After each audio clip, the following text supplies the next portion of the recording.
tous et bienvenue à ce cours d'anglais à distance. Vous êtes en Master 2, deuxième semestre, et je suis Linda Terrier. Je suis maître de conférence en anglais à l'UT2J et je suis spécialiste de didactique de l'anglais et de linguistique de l'anglais.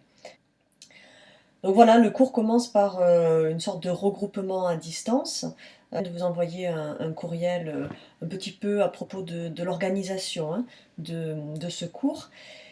Et donc vous avez vu que ce semestre, l'objectif est toujours d'aller vers le niveau B2, de l'atteindre, si possible pour un maximum d'entre vous. Ce sont les impositions du ministère de l'enseignement supérieur et de la recherche.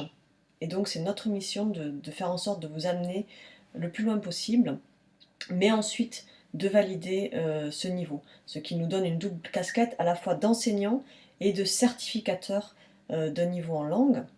Vous avez vu également que ce semestre, contrairement au premier semestre, on se focalise sur la compréhension de l'écrit, donc compréhension de l'anglais écrit, et sur les compétences de production orale, en fait précisément d'interaction orale, c'est-à-dire votre capacité à échanger en anglais.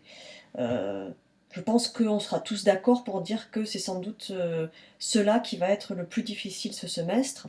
Et d'ailleurs, l'objectif des regroupements sera essentiellement de vous proposer un espace d'interaction orale où Amélie et moi serons là pour essayer de vous obliger, vous motiver et puis vous aider à mieux parler anglais.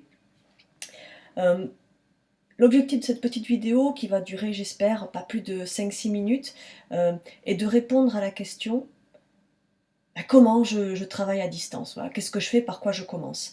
Alors, la première réponse, c'est que Moodle, le cours Moodle pour lequel vous avez eu l'adresse et sur lequel vous êtes normalement tous inscrits, est le cœur de votre formation. C'est en fait notre interface d'échange à distance. Nous, de notre côté, on a pensé au mieux la formation pour vous proposer des activités, des ressources et des tâches qui nous paraissent faisables et de nature à vous aider à progresser. Et vous, de votre côté, c'est l'endroit où vous trouverez des documents, mais aussi des conseils et surtout des tâches à faire et à nous rendre. Vous l'avez compris, ces tâches seront notées et feront partie de la note de contrôle continu, où la notation est avant tout sur la base de votre effort de travail.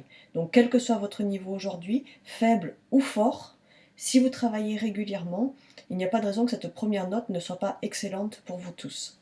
L'interaction orale portera sur les thèmes que vous allez travailler à distance et lors des regroupements.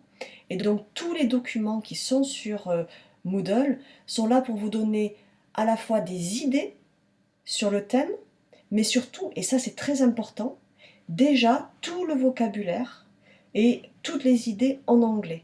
C'est-à-dire que l'objectif n'est pas de partir du français, de faire des traductions et d'aller vers l'anglais.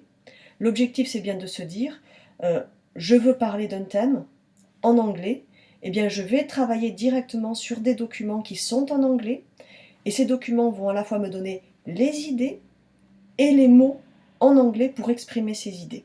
Voilà un petit peu la cohérence globale du cours. Je vais maintenant vous dire, passer uniquement à l'audio afin de vous montrer précisément comment est organisé le cours Moodle et les tâches qui sont à faire. A tout de suite.